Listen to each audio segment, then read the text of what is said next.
Assalamualaikum warahmatullahi wabarakatuh. Saya Nada Istiqomah dari Prodi Akuntansi Regional Plus. Di sini saya akan mempresentasikan mata kuliah pengantar akuntansi dengan Ibu dosen Ibu Desya Igawati. Materi yang akan saya bahas yaitu akuntansi perusahaan dagang. Perusahaan dagang adalah perusahaan yang kegiatan utamanya membeli, menyimpan dan menjual kembali barang dagang tanpa memberikan nilai tambah.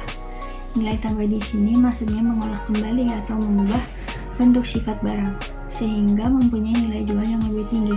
Singkatnya, perusahaan dagang adalah perusahaan yang membeli barang kemudian menjualnya kembali tanpa mengubah produknya. Contohnya toko kelontong, minimarket, dan masih banyak lainnya. Kemudian ciri-ciri perusahaan dagang. Perusahaan dagang umumnya dibedakan dari ciri-cirinya. Ciri-ciri yang pertama yaitu pendapatannya berasal dari penjualan barang dagang tersebut. Yang kedua, biaya utamanya bersumber dari harga pokok barang yang terjual dan biaya usaha lainnya.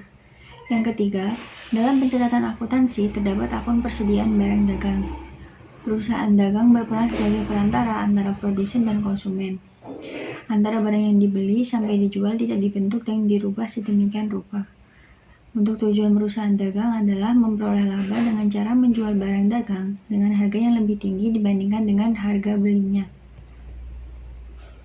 Kemudian, perusahaan dagang berdasarkan produknya dibedakan menjadi dua jenis, yaitu perusahaan dagang bahan baku dan perusahaan dagang barang jadi.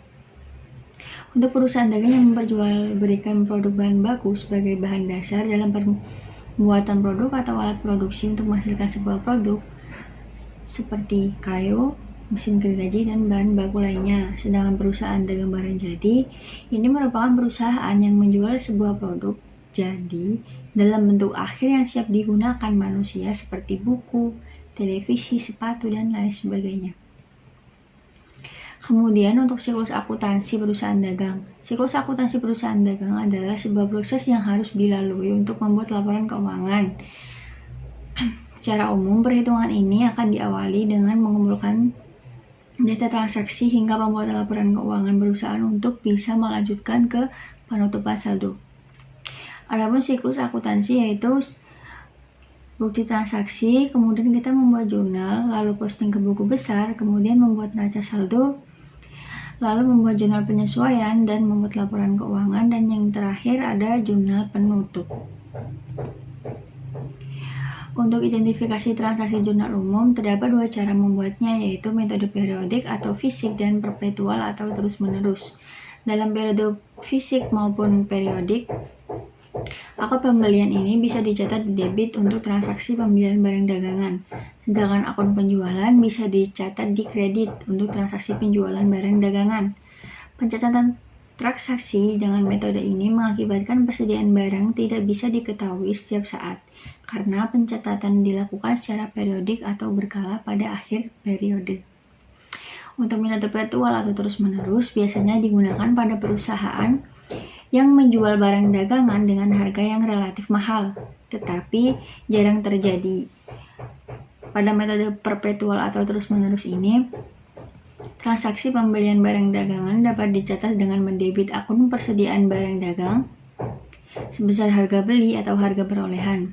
Sebaliknya, jika terjadi penjualan, akan dicatat dengan mengkredit akun persediaan barang dagang sebesar harga pokoknya. Kemudian jenis-jenis jurnal khusus. Yang pertama ada jurnal penerimaan kas. Jurnal penerimaan kas merupakan buku jurnal yang digunakan untuk mencatat seluruh transaksi yang berhubungan dengan penerimaan uang secara tunai maupun non-tunai. Penerimaan uang tunai berasal dari berbagai sumber. Di dalam penerimaan kas juga terdapat beberapa transaksi khusus, yaitu yang pertama ada penjualan tunai, penerimaan pelunasan piutang, pengembalian atau retur pembelian secara tunai, dan yang terakhir ada penerimaan pendapatan. Untuk jurnal pengeluaran kas, jurnal khusus yang dibuat untuk mencatat semua transaksi yang berhubungan dengan pengeluaran uang atau pembayaran uang tunai kepada supplier. Berikut ini beberapa transaksi yang tercatat pada jurnal khusus pengeluaran kas. Yang pertama, ada pembayaran atau pelunasan utang dagang. Yang kedua, ada pembelian secara tunai. Ada retur penjualan, pengambilan uang tunai untuk keperluan pribadi atau disebut prive, Adapun juga ada pembayaran beban-beban. Yang ketiga ada jurnal pembelian. Jurnal khusus pembelian itu sendiri merupakan jurnal yang digunakan untuk mencatat semua jenis transaksi pembelian yang dilakukan secara kredit, baik pembelian barang maupun bukan barang dagang. Pencatatannya meliputi pembelian barang dagang dengan kredit, pembelian perlengkapan, peralatan, serta aktiva lain secara kredit. Untuk jurnal penjualan, merupakan bentuk buku jurnal yang digunakan khusus untuk mencatat semua transaksi yang berkaitan dengan penjualan barang dagang secara kredit. Tidak ada akun khusus yang harus dimasukkan dalam jurnal ini adalah hal yang membedakan antara jurnal penjualan dengan yang lainnya. Kemudian ada buku besar pembantu. Jenis buku besar pembantu atau subsidiary ledger yang digunakan perusahaan umumnya terdiri dari buku besar pembantu utang dan juga buku besar pembantu piutang. Untuk buku besar pembantu utang fungsinya untuk mencatat rincian utang menurut nama kreditor. Sedangkan buku besar pembantu piutang untuk mencatat rincian piutang perusahaan menurut nama langganan atau debitor. Kemudian posting ke buku besar. Tahap ini merupakan memindahkan data dari jurnal umum ke dalam buku besar. Selain jurnal umum pada perusahaan dagang, informasi data buku besar ini berasal dari jurnal khusus. Peristiwa ini disebut dengan posting buku besar. Kemudian ada laporan harga pokok penjualan. Bila perusahaan dagang menerapkan metode pencatatan secara fisik, secara otomatis besarnya harga pokok barang yang terjual bisa ditentukan saat terjadi penjualan, sehingga saat membuat jurnal penjualan sekaligus mencatat harga pokok penjualan. Untuk perhitungan harga pokok penjualan disusun pada akhir periode akuntansi atau pada saat pembuatan laporan keuangan dan laporan HPP. Disajikan secara terpisah dari laporan laba rugi. Kemudian ada membuat neraca saldo. Informasi yang digunakan untuk membuat neraca saldo adalah berasal dari buku besar, yaitu setiap saldo akhir periode atau akhir pada setiap akun-akun, posisi debit dan kredit harus balance. Jika tidak balance, artinya ada kesalahan saat mencatat pada buku besar. Kemudian ada jurnal penyesuaian. Pembuatan jurnal penyesuaian ini adalah akibat dari terjadi transaksi yang berpengaruh kepada sejumlah akun perusahaan dan terkadang memunculkan kehadiran akun baru. Contoh transaksi yang terjadi pada perusahaan dagang biasanya adalah sewa toko yang sudah jatuh tempo. Kemudian ada neraca saldo setelah penyesuaian. Tahap selanjutnya adalah penyesuaian neraca saldo dengan jurnal penyesuaian yang menghasilkan neraca saldo setelah disesuaikan atau adjusted trial balance. Kemudian menyiapkan laporan keuangan. Laporan keuangan ini dibuat dengan tujuan untuk memudahkan pencarian informasi mengenai posisi keuangan perusahaan seperti keadaan harta, utang, dan modal perusahaan. Informasi yang digunakan pada laporan keuangan berasal dari neraca saldo yang telah disesuaikan.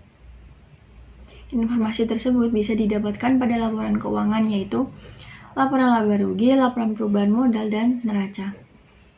Kemudian untuk membuat jurnal penutup. Membuat jurnal penutup dari akun-akun yang terdapat di laporan laba rugi adalah akun pendapatan dan biaya. Ada contoh soal transaksi perusahaan dagang BT Alifa di metode perpetual. Pada tanggal 1 terjadi transaksi beli barang dagang senilai 8 juta rupiah dengan terminan 4/14 N/30.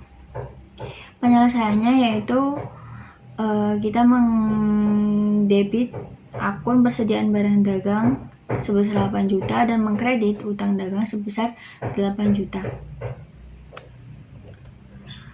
Dan contoh soal untuk metode periodiknya, transaksi terjadi pada PT Lava bulan Mei 2015 sebagai berikut.